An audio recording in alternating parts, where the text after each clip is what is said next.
मामगत्तं प्रचारि पूर्वाशाभि मुगं देवं गजेन्द्र वरदं प्रभुं भक्ताञ्जलिं प्राप्यां तु श्रीभूविद्यां सुसेवितं आदिमूर्तिं जम्बकेशं कविवादिगजस्तरे कावेर्योरुभयोर् मध्ये शेषसेन पर्यङ्कमास्तेन ध्यानस्लो இந்திரஜிம்னங்கிற பாண்டிய மகாராஜா ஒரு காலத்தில் தன்னுடைய இஷ்ட தேவதையா மகாவிஷ்ணு ஆராதிச்சிருக்கிற போது அகத்திய மகரிஷிக்கு போற மதிக்காத்தினாலே நீ ஒரு மதம் கொண்ட யானையா பிறக்கிறது சாப் ஊகுங்கிற கந்தர்வன் தேவலோகத்திலேருந்து வந்து பூலோகத்தில் ஜலக்கிரீட பண்ணும்போது காசிவ முனிவர் அனுஷ்டானம் பண்ண இறங்குறார் காலை பிடிச்சி இழுக்கிறதுனால நீ முதலையாக போக்கிறது சாபம் சாபம் இந்த திவ்ய கேத்திரம் நடந்ததாக பிரமாணம். இந்த திவிதேசம் நாமபலம் சித்தித்த திவிதேசம். அதாவது இந்த விதேச கோஷத்துக்கு வியாக்கியானம் பாரதத்திலேருந்து கிடைக்கும். பாரதத்திலே தன்னை மணந்த கணவன்மார்கள் இந்திய சபையில் இருந்தும் பாட்டனார் பீஷ்மர், ஆச்சாரியன் துரோணாச்சார், 56 தேசத்து ராஜாக்கள் இருந்த போதிலும் துச்சாதனம் வந்து திரௌபதியினுடைய படவை தலைப்பு பிடிக்கிற வரைக்கும் யாராலும் எந்த விதமான உபகாரமும் பண்ணவே முடியல. இந்த அம்மா என்னவோ வரிசையாக எல்லாத்தையும் கையெழுந்தினான். உபகாரம் பண்ணால் 2 பேர் பண்ணியிருக்கலாம். பாட்டனார் முறை பீஷ்மர் சொல்லியிருக்கலாம். ஆச்சாரியன் துரோணாச்சார் இருவருமே செவிசாக்கில் இந்த அம்மா அநாதரட்சகான்னு கையை தூக்கினா பகவான் அனுகிரகம் பண்ணார். வியாக்கியானம் என்ன சொல்றது? அந்த ஆபத்து காலத்தில் திரௌபதிக்கு பிடிவை சொரிந்தது நாமபலமே. அவன் தூரஸ்தனானாலும் நாமபலம் கிட்டே இருந்து உதவும். அவன் பொல்லா இனங்களுக்கானாலும் பரமகருணாமூர்த்தியாக திரளச்சோதிலிருந்து ஆசுலரட்சணமாக வந்துள்ளான் என்பதை கூறுகின்றவாறு கட்டி பொண்ணுக்கும் பனி பொண்ணுக்கும் வித்தியாசம் கூறுகின்றவாறு அப்படிங்கிறான். பவுன் கட்டியா இருந்தா பிரயோஜனப்படா, சங்கிலியா மோதிரமா இருந்தா கழுத்துல கையில போட்டு பார்க்கலாம். மரஞ்சொடிகளுக்கு ஓரறிவு, நத்தைக்கும் சங்குக்கும் ஈரறிவு, எறும்புக்கும் கரையானுக்கும் 3 அறிவு, நண்டுக்கும் வண்டுக்கும் 4 அறிவு, மனிதரில் சிலருக்கும் விலங்குகளுக்கும் 5 அறிவு, எல்லாருக்குமே 6 அறிவு கிடைக்காது. பேசிட்டே மனுஷராலாமா 5 அறிவு உள்ள மிருகந்தானே யானைன்னு பகவான் அதையும் ஒதுக்கலை. முதலைங்கிறது ஒரு பெரிய விஷயம். அதை 2ஐயும் ரட்சிக்கிறார் இந்த திவ்ய கஷேத்திரத்தில். இந்த 108 வைணவ திவ்ய கஷேத்திரங்களில் மற்ற திவ்யதேசங்களில் கோவில் கட்டின மகாராஜாவுக்கு சேவை, தபஸ் பண்ண மகரிஷிகள், யாகம் பண்ணினவாளுக்கு, ஆழ்வார்களுக்கு சேவை. இந்த ஒரு திவ்ய கஷேத்திரம் மாத்திரம்தான் 5 அறிவு உள்ள மிருகத்தையும் கூடிய ஒரு விஷஜந்தி இருக்கு. இதனால் நமக்கு என்ன தெரியுது? அவன் அன்றி ஓரணும் வசையாது, சர்வம் விஷ்ணுமயம் ஜெகதங்கிறதுக்கு பிரமாணமான ஒரு திவ்யம். எறும்பு முதல் யானை வரை 84 லட்சம் கோடி ஜீவராசிகளை ஊர்வன, நடப்பன, பரப்பன, இருப்பன என்ற 4 வர்ணாத்திரமை அவன் ரிஷிக்கிறான் என்பதற்கு பிரமாணமான தெய்வதேசம். என்ன எக்ஸாம்பிள்? கடையில் போய் ஒரு டசன் படம் வாங்கிட்டு வருவோம். அதுக்கு வந்து சோதிச்சுட்டு பெருமாளுக்கு 2 கொடுப்போம், குழந்தைகிட்ட 2 கொடுப்போம். இருந்தால் நாளைக்கு குழந்தைக்கு கொடுக்குறான்னு எடுத்துக்கோ. பூனா போச்சுன்னா மாட்டுக்கிட்ட போடுவோம்.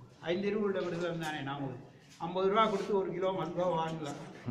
சோதிட்டு திருச்சினா உள்ளுக்குள்ள ஒரு வண்டு. அந்த வண்டி எப்படி ஸ்நானபானம் நிட்டார் பண்ணி எந்த ஹோட்டலில் என்ன வாங்கி எப்படி சாப்பிட்டு ஜீவிச்சது யாருக்கு தெரியும்? அவன் ரட்சிக்கிறான் பிரமாணமான ஜீவிச்சேர்ப்பு. இந்த ஊருக்கு கவிசரன் வர 3 காரணம். அனுமார் 800 ஆண்டுகள் இங்கே தங்கியிருக்கார். அனுவந்த புராண ரீதி தபஸ் பண்ணி தான் அந்த கஜேந்திர மோட்சம் அவருக்கு சேவையாகுது. அதனால கவின்னா பொறுப்பு, தனம்னா தப்பு. ஆழ்வார் பெருமாளுக்கு கண்ணனா சேவை சாதிச்சிருக்கார். அதனால் ஆட்டங்கடை கண்ணன் ஆழ்வார் உண்டு. கவின்னா பாடல், தனம்னா தங்குகணும். ஒரு காலத்தில் 3 ஃபேமிலியில் கிருஷ்ணாங்குணம்னு ஒருத்தர் பகவத்கீதையை வியாக்கியானம். அதனால் 3 காரணம் ஏற்படும் இந்த திவிதேசம். பராசர கவிக்ஷேத்திரே கஜேந்திர வரதோ பவா செம்பவள்ளி சமேதாயா அதிமூலாய மங்கள். எல்லாம் வள்ளுவர் வாய் கேட்டு மொழிகள் பெரிய வித்வான்கள் சொல்ல கேட்கணும். அடிங்கள்லாம் ஏதோ பரம்பரையாக பெரியவா சொல்லிட்டு இருந்தது. சந்தோஷம். ஒரே ஒரு நிமிஷம்.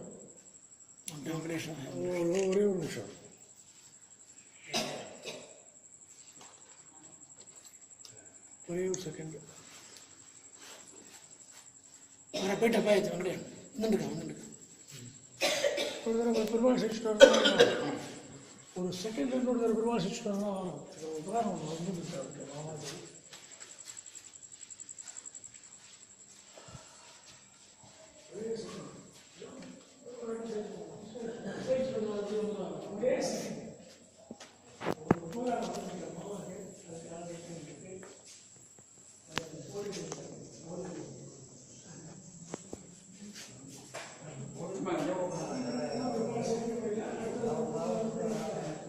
நாராயணாவோ மணிவண்ணான் ஆகணையான் ஆராய நாரிடரன் இங்காய் சீற்றத்தால் சென்றிரண்டு கூறாக இடர்கடிந்தான்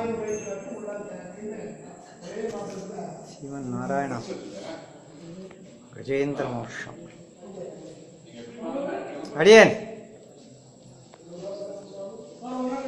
வந்துட்டேன். அடியேன் வந்துட்டேன்.